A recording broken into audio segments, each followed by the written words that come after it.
bringing in something new that they haven't tried, something new that works, right? What is the new way or the new opportunity that you bring to the table? Because people are fed up with trying the old way, right? They've tried stuff, they're frustrated, it doesn't work, whatnot. So as a consultant, as an expert, what is it what about you or what about your solution is different or new?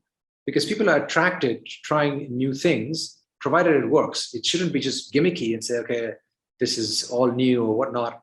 But as a consultant, the challenge for us is to use our intellectual horsepower and creativity and analytical skills and bring a new solution to an existing problem, right? So when you do that, then you attract curiosity.